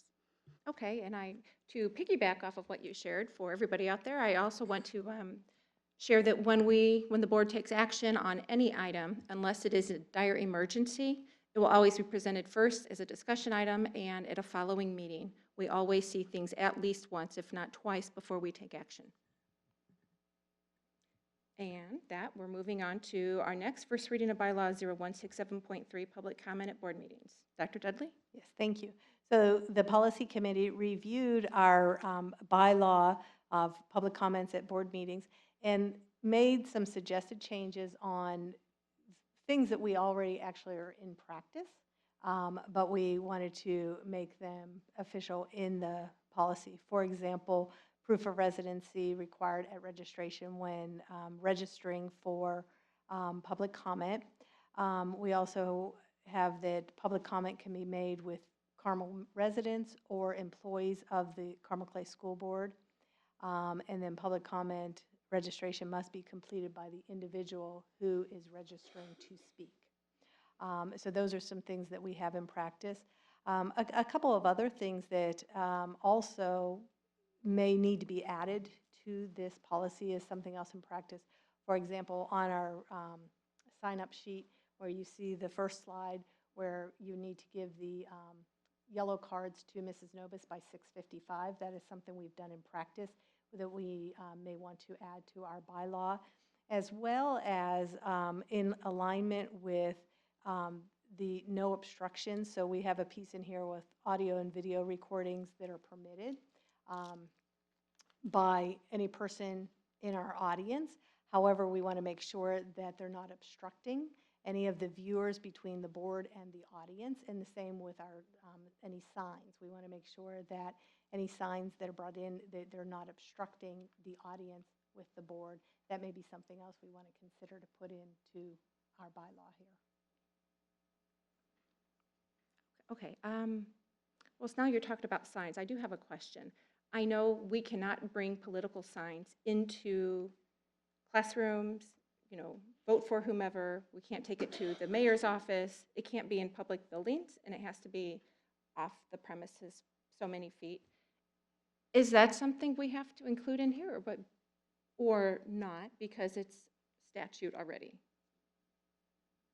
I think because that's already in statute, and that's definitely a law, that political signs are not allowed in the schools, or political, anything that's politicized. I don't think we need to add that to it unless that's a board decision that we can put that in there. Okay, I'm glad that we included what we did include. I know that has been a conversation, and I guess we had all this time thought it was understood about who was going to speak, and we had been asking for the address for the longest time when that, I would like to be, see that eliminated. So, And that is a suggestion here. yes, okay, thank you. Any other questions at this time? Great, thank you very much. Next on the agenda, it is Mr. McMichael, the school year calendar. Thank you. We had meetings with representatives from the Carmel Teachers Association, met with members of the administration to review past calendars as well as to come with consideration for a 2022-2023 calendar. So this is not for this upcoming year, it's for the year after that. It's very similar to the calendar that we have had for several years in that, in this case, school would start on Monday, August the 8th for teachers, but there would be, and then there would be 2 teacher contract days. That is, teachers would be at work, but students would not come the first 2 days. Students would come August the 10th, and that would be for first semester. And then second semester, there'd be another, the first 2 days would be teacher contract days on January the 3rd and the 4th, and then students would come the 5th. And so we're recommending your consideration of this, and then we would, as you had alluded to previously, we will bring it back as an action item at the next meeting. Thank you, Ms. McMichael. Any questions? Yes, Pam. Yes, I know this year we have 3 contract days at the beginning of the year and 1 at the beginning of the second semester. Is there a reason why they changed, or why that was a change? With regard to this calendar, I think it was just a matter of balancing kind of the first semester and the second semester. Amy might be able to speak to, this year. She was involved with that recommendation. So why it is being changed for this Well, upcoming yeah, school this year? year, the teachers will have 3 contract days at the beginning of the school year. And in these 2 calendars, there will be 2 at the beginning of the first semester and 2 at the beginning of the second semester. Is there a reason for the change? Right. Well, when we first published the calendars for this upcoming school year, we try to publish them out as early as possible. And when last year we added the addition of our snow days, where we no longer would be taking snow days, but we would be doing e-learning during snow days. So typically we've had a student calendar of 182 days. And for this upcoming year, to do the least amount of disruption to the calendar, because many of our families plan vacations based around our published calendar a year in advance or even further out, we thought it would do the least amount of disruption to add the 3 days at the beginning of the year for this upcoming year. But then as Mr. McMichael worked with a group of teachers looking at future calendars, that was their recommendation, that they balanced it more for the 2 and 2. Any other questions? Great, thank you very much for that explanation. Thank you. Moving right along, we have jumped to reports. We have Staff and Student Services, our teacher evaluation report from Dr. Ostrike. Good evening, President Spanenberg, members of the board, Dr. Beresford. I'm pleased to be here tonight to provide an update on Carmel Clay Schools teacher evaluation. And so our teacher evaluation belief centers on that the purpose of teacher evaluation is to facilitate growth amongst teachers, students, and evaluators. It's our responsibility to facilitate positive and transparent dialogue to promote teacher development. And so we have 2 different plans or evaluative models that we're using right now. The first is a pilot, and we're in the 2nd year of our pilot at this time. We had planned this past year to meet with our teachers and our association and our administrators. However, COVID got in the way a little bit, so we're going to do that this coming school year, and I'm going to speak to that in a little bit more in depth later. However, the first is our CCS Teacher Talent Development System, or our teacher evaluation pilot at this time. The difference between the 2 is that this is a goals-based teacher evaluation model. And so the evaluator works very closely with the teacher in developing a goal that both the teacher and the evaluator will check in throughout the school year. And so first we want that teacher to do some personal reflection. You know, what do they want to accomplish? What kind of goals do they want to focus on for that school year? And then what happens is they sit with their evaluator and recommend a goal to that evaluator to work on during the school year. And really that goal is developed by the teacher. It can be multiple years. The teacher, however, must receive an effectiveness rating each year.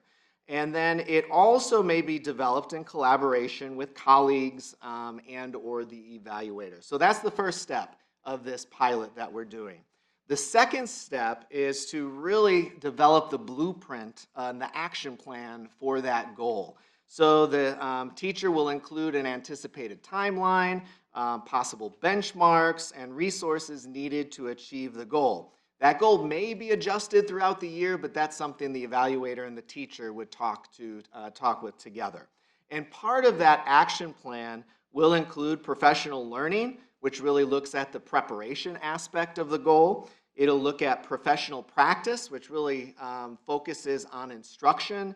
And then also that student learning and development, which really is the outcome. What do they hope to gain from that goal through their teaching in the classroom throughout that year? Also, a part of that goal is student achievement measures. However, since we had COVID last year, the House Education Act, or House Enrolled Act, waived that requirement because we didn't know at the time if we were going to have any data that we would be able to use as part of a teacher's goal. So we adjusted the percentages, which I'll show you here next.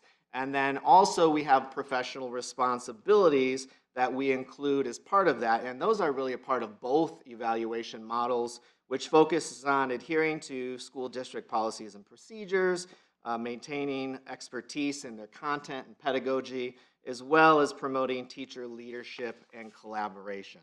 And so this is just kind of a pictorial representation of that. As you can see, for last year, the goal was 80% of their evaluation, and then those professional responsibilities were 20%. And then you can see the pieces I spoke about and how that's broken down as part of their goal. The other evaluation model that we've had, and we've had this one since about 2011, 2012. It was updated in 2016, and we're looking to possibly update it again here for this next school year. It's basically our teacher effectiveness rubric, and it's an observation-based teacher evaluation model. So the evaluator will go into the classroom, will observe the teacher, provide feedback on the rubric that's been developed. And the rubric includes the following domains, which accounts for the majority of the observation. It's purposeful planning, which includes utilizing assessment data to plan, tracking student data and analyzing progress, effective instruction, which focuses on developing student understanding, mastery of lesson objectives, checking for understanding, classroom environment, which focuses on maximizing instructional time, setting high expectations for academic success, and then teacher leadership, seeking professional skills and knowledge, professional development, engaging in that aspect, and then also engaging families in student learning. And then the similar professional responsibilities are also factored in to the final summative. And here's just an example. I did not use any names on here, I don't believe, which is good, but this is an example of one of our teachers who received a highly effective rating. And then you can see the rubric and the scores below and the ranges for their evaluation. And so as I said earlier, next steps for 2021 is we're going to continue to work with teachers, evaluators, and administrators to shape what teacher evaluation is going to look like. We've received lots of positive feedback from our pilot. The teachers really like that. They like the goals-based because it's very meaningful to them. And they can create and grow and get better as a former principal and assistant principal. I always said I want to give some teachers something to glow about and grow about. So something that they're doing really, really well, but then we always want to push them to get better, as we do for all of us. And then we also are going to get back together with our teacher evaluation committee that's comprised of teachers and evaluators and administrators. We want to take a look and examine both models, see where we find success in each of them, and then ultimately Dr. Dudley and I are going to make a recommendation to Dr. Beresford along with our teachers and evaluators to see, okay, what's working? What do we want to see moving forward? Really, what's the most effective way to evaluate our teachers and educators in order for our student outcomes to continue to be successful? And so that's what we'll be looking at. And then the state of Indiana, the Indiana Code requires us to share our evaluation results each year at a public board meeting.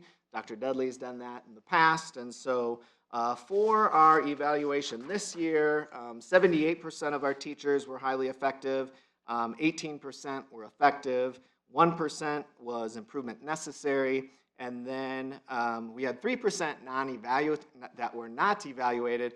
We have a number of teachers who will go on maternity leave or medical leave or so on and so forth. And so they were not here long enough according to our teacher evaluation guidelines in order to receive an evaluation. And I do want to thank our teachers. Dr. Beresford mentioned earlier, they were here, they showed up.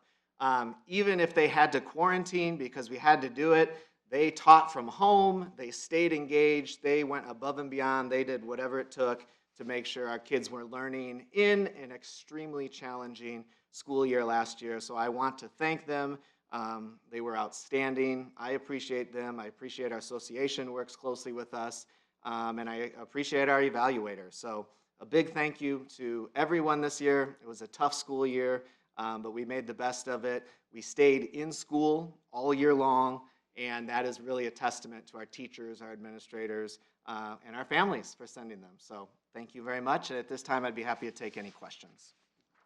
Thank you, Dr. Ostrike. I have some questions. I think everybody probably has a few questions. What percentage of our teachers participated in the talent development system? So we had 88 teachers this past year, which is a little under 10%. We have approximately 1,000, I can tell you, we have 1,094 teachers that were evaluated. Now that includes counselors, it includes other staff members, not just teachers, media center, instructional coaches, so on and so forth. Okay. Those who were on the teacher, did you compare the ratings for those on each system? I can tell you that the teachers that were a part of the pilot were some of our most successful teachers in the district that went above and beyond. This was, it was optional to be a part of this pilot. So many of our outstanding teachers joined the pilot. So a majority of the teachers that were a part of the pilot were highly effective, yes. Okay. Do you foresee the possibility of a blended? You said after you have, meet with the evaluation teams and you compare the two different programs, is there a possibility that there might be benefit to both and there's a blended model, or is this an all or none? No, certainly that's something we're going to take a look at. So that is a possibility. It's a possibility we move to one of them. It's a possibility we move to another. It's a possibility we blend, and it's a possibility we take a look at a new framework that might be more beneficial for our teachers. Okay. Yeah, Dr. Dudley. And just to add to that, the teacher talent development, the model that we have is currently already a blended model. So the goal was to have, you would have beyond the goal setting for a number of years, either 2 years or 3 years, and then you would move back into the rubric. Because one of the pieces of it is it's really good professional development, but it also, the capacity to make sure you're supporting that with the evaluators. It takes a lot of time to really focus on those goals and give that one-on-one piece. And so to make sure that all of our teachers have the opportunity to benefit from that, the teacher evaluation committee, their original recommendation, which all of these things can be changed, but their original recommendation would be that you would be on the goal setting for a number of years, and then you would revert to the rubric type. Other questions? Pam? Yes. Will there be professional development for the evaluators so that they know what they're doing in the classroom and what they're looking for? Because with evaluators, there can be inconsistencies from school to school. And so the different evaluators would be looking at the same person but coming up with different results. So is there something that we're doing to make that more consistent? Yeah, so it is ongoing, I can tell you. So the professional development for our evaluators is ongoing. I also meet with all brand new evaluators throughout the year and train them on the model. I do check-ins with them. If they need me to come and sit side by side with them, I will certainly do that. And then you are correct, the inter-rater reliability of teacher observation and evaluation from building to building can be different because we're all individuals, but we try to iron out those wrinkles as best as possible through that professional development piece. Okay, and are the evaluators, they're the principals and the assistant principals? Principals, assistant principals, and also at the high school level, our department chairs also serve as evaluators. Okay. And how was the rubric developed that you use? So the rubric is what is called a modified RISE rubric, and so this was the rubric was based on the Indiana RISE rubric, so it was not developed from scratch. The rubric for the teacher evaluation system is based on Marzano's teacher effectiveness rubric, and so working on his work and his study, that was as the committee looked at what are we going to base this on, they felt like that was a more up-to-date piece than the RISE rubric. Yes, because I remember there was a huge controversy over the RISE rubric when that was introduced, and nobody liked it, and everybody was rewriting it. So that I was glad to see that we're not sticking with that particular rubric. Also, the goals that the teachers are writing, how long do they have to complete the goal? So they can complete it within the school year. They can also create a multi-year goal that they're working on, but they have to have some sort of indicators or outcomes that at least are checking in at the end of the school year, because we have to provide them with an evaluative, final summative evaluation. So typically they're 1 year long, but sometimes they can extend them another year if they're really making positive progress. Okay, because I remember when I was writing my own goals, because we did a goal evaluation process when I was teaching, and I really enjoyed doing that. I mean, I thought because those were my goals and that's what I was wanting to go for, but we were able to achieve them over like 2 to 3 years, and so you're working to find out what your results were at the end of the year and then continue that into the next year to compare the 2 years and see how you're doing. So I like the idea that we're doing goals. And we were doing either a professional development goal or a personal goal or a teacher evaluation goal. So I like the goal process. I think that's good. And I'm hoping that that's successful. Thank you. Just a couple things. I think the evaluations, I think as a professional, is something that most of us have to deal with. I know I just personally went through my own professionally. I appreciate a couple of things about this as from, things I've seen in my own personal professional life. I love the input. I love that you asked and you received that feedback of, how can we make you a better teacher? How can we support you? Being able to provide that input, I think, is amazing. I like the rubric. I like having a framework. I know my own personal evaluation, I had no idea. Like, what are they judging me on? You don't really know till you get in there.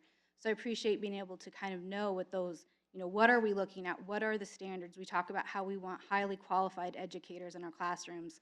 We need to be very specific on what that means so that they can meet that. And if they don't, how do we get them to that point? So, as much as evaluations are usually never fun for the person who's getting it, I think it is important. It's important for our students in our district. So I appreciate taking the time to look at this and review it and make it better. So thanks.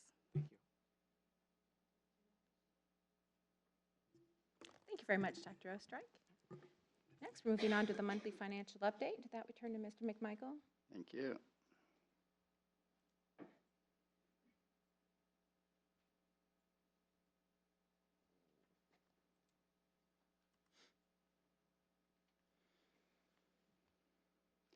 Okay, so we're through May, and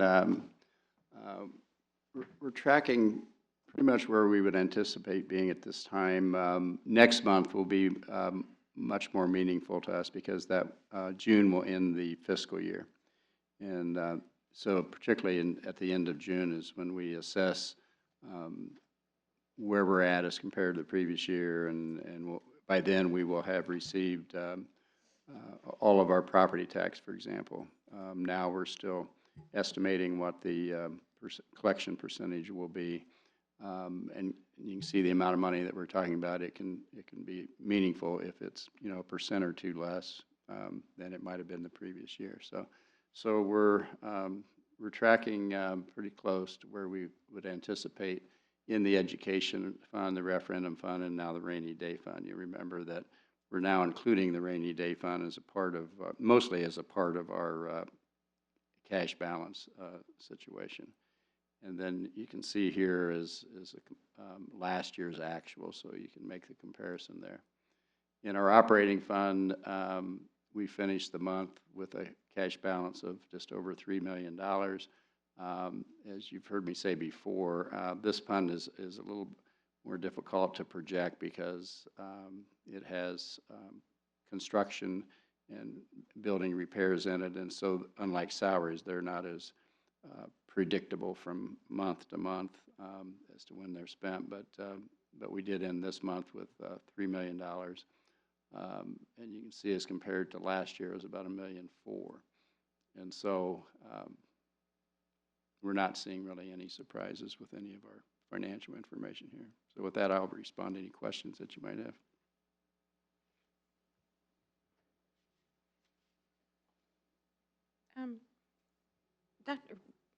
Mr. McMichael, as I'm looking at the budget, what is our % cash balance right now? It's running, you mean at the end of this month or overall? Yes. What our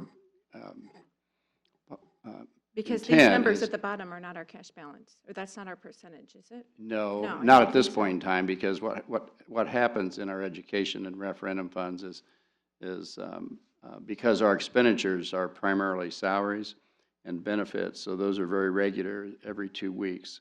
But particularly because of our local referendum, which is funded with property tax, you can see on the property tax that we're not receiving property tax from January through April, and we start receiving it in May. And so in the meantime, then the cash balance will decline from January through May. And then when we get to June, that's why June is important, because by that point we've collected, all the revenue that we're going to receive, and we've got a full 12 month of expenditures as well. But at that point in time, we have a stated goal of having a minimum cash balance of 8%, and we'd like that to, over time, to get up to approximately 12%. We don't feel it's necessary to have more than that. There is, to relate it on an individual basis, this is kind of like a savings account. So if we had unexpected things like a pandemic, for example, and we find it necessary to have additional expenditures, then we have some cash in the bank to cover those things. And while we still would anticipate future adjustments when we have things like that, we don't have to make them immediately, and therefore we can manage our finances much better by having some operating balance. So for an 8% to a 12% cash balance, what dollar figure are we hoping to attain? Let's see. We can see if I can direct you to the number I'm looking for. To answer your question, it's about looking here. Well, here. Let me get to the next one. So you can see last year with the full report, we had a budget of $128 million. So we're looking at 8% of that, between 8 and 12% of that.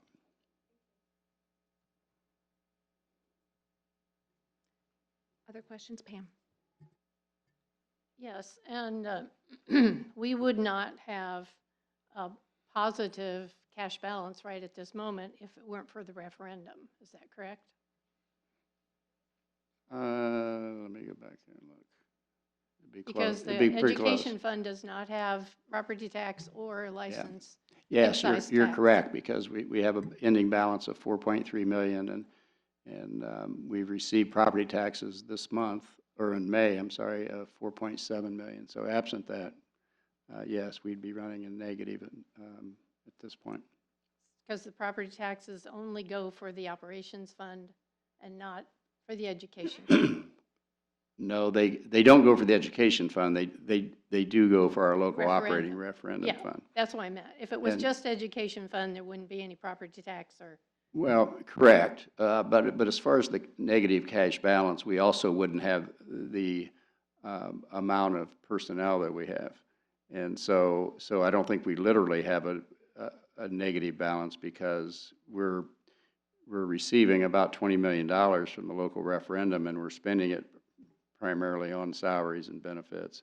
And so again, those are very regular monthly expenses, but the revenue primarily comes in twice a year. And so if we didn't have that 20 million, we also wouldn't have the 20 million of staff, which, as we've said before, would be just devastating to our program and the services that we provide for children. and we're spending down the rainy day funds because we put the rainy day fund in there in order to cover the COVID expenses. Well, we anticipated putting money in our rainy day fund so that it would be included as part of our cash balance. And then COVID happened. And so that plan has been delayed a bit because, as you said, we are using money that we put into the rainy day fund for the COVID expenses. And when we get past that, we still anticipate establishing cash in that fund as a part of our cash balance. Now, as Dr. Beresford alluded to earlier, with the ESSER funds, that will accelerate that process, because now we didn't know a year ago or 6 months ago even that we would be receiving federal funds to help offset the COVID expenses. Thank you. But aren't we using some of those ESSER funds for summer remediation? Yes. Okay. Are there other questions? Thank you very much, Mr. McMichael. Thank you. Next, we have board member reports, and I don't believe any of the board members have any reports to share this evening, so Dr. Beresford, it's all up to you. Thank you. And first, I'd like to thank Dr. Oestreich for his report. And I'm really excited about this new evaluation system in the pilot, because as Pam has used, we're talking that rubric, the RISE rubric system, was imposed upon schools by the state. And really, a lot of us felt that was a big step backwards, because it was really a rating system. And as far as motivating and growing talent, a rating system isn't nearly as effective as a talent development system. And so schools did do some tweaking, but now there's more flexibility with the Department of Ed. And so we're able to do some more creative things, and I think it's going to be a great thing, especially for teachers that are pretty well skilled or are at a high level. The rubric was not as meaningful as if they had the opportunity to set goals and grow. So it's really a much more positive thing, and I think can really keep us on that path of trying to be the best at getting better. So thank you for that, and always appreciate the financial report, although I did notice some people snoozing out in the crowd, but the good timing on the rainy day fund, so I got that going right before the storm, so that worked out pretty good. My report's pretty short, but I did want to throw a plug out there for Dr. Oestreich and his department that we are hiring. We're looking for food service staff, we're looking for bus drivers. We offer competitive pay, flexible schedules in both of these departments. And if you want to join a group with a great team atmosphere and advancement opportunities, please check out our Human Resources website and our webpage. All of our open positions are posted there, along with a number to call if you want more information. need assistance. So we want to encourage everybody, tell your friends, you know, we need food service and bus drivers, and come join the CCS team. Second thing was June is Pride Month, and this year Carmel hosted its first annual Carmel Pride Gathering. When what was interesting about this was that the event was created and organized by Carmel High School students. They did the whole thing. The weather provided some challenges, but it was very well attended, and I just want to congratulate those kids on organizing that. That was really well done by high school students, so it's pretty cool. 3, National History Day, and I don't know if you've been following Katie Kelly on Twitter or anything, but a big shout out and congratulations to these students. I'm probably going to mess these names up, so I want to apologize in advance, but Greta Heil, Claire Swigert, Robert Nyes, Ben Boyce, Kevin Yu, they all finished in the top 20 in the country on national history projects. So top 20 in the United States on their history projects. So, and if you get a chance to look at that, they're all different events where they did their projects. So it was really impressive. My bell ringer, you kind of stole it, but I wanted to add my congratulations to the students and advisors of the Carmel High School newspaper staff, the Highlight, the yearbook, the Pinnacle, and the CHS radio station WHJE 91.3 on your FM dial. And we were real fortunate to have these kids and their continued tradition of success at the state and the national level. And you know, a lot of times we talk about how kids aren't ready for the real world, where these kids were doing real world prep every day. And so, and you know, we have so many talented students, and they're performing at a high level, but they're also doing this in so many multifaceted mediums. I mean, they're doing sound editing, they're doing video editing, they're doing photography, they're mixing the media together. So it's just pretty impressive. But also, I wanted to add that these stories are their stories, and they give us a glimpse of how our young people are experiencing the current world in which we live in right now. And they are students, so they're not perfect. But I would argue, along with somebody said it, that I think maybe Amy said it, that I would argue that they produce sometimes more balanced content than some of the professionals. And but mostly on top of everything for the bell ringer, I just wanted to let our kids know how proud we are of them for capturing the successes, some of the failures, going to some of the tough topics, and really capturing the fun and funny parts of student life. So congratulations to all 3 of those groups for just a job well done. And that concludes my board report. Thank you. Thank you, Dr. Beresford. Any questions? Okay, well, moving right along, we have some announcements. July 5th, all Carmel Clay School offices are closed for the July 4th holiday. July 26th, we have a regular school board meeting. I'll announce now that I will not be at that meeting. I'll be traveling with my family, so Katie's going to be handling that. Our teacher contract work days, because of the adjusted calendar, are August 9th, 10th, and 11th. We do have a school board workshop on August 11th as well, and then our students' first day back to school is going to be August the 12th. May I get a motion to adjourn the meeting? So moved. Second. Thank you. All those in favor signify by saying aye. Aye. Motion carries. Meeting adjourned. Thank you, everybody.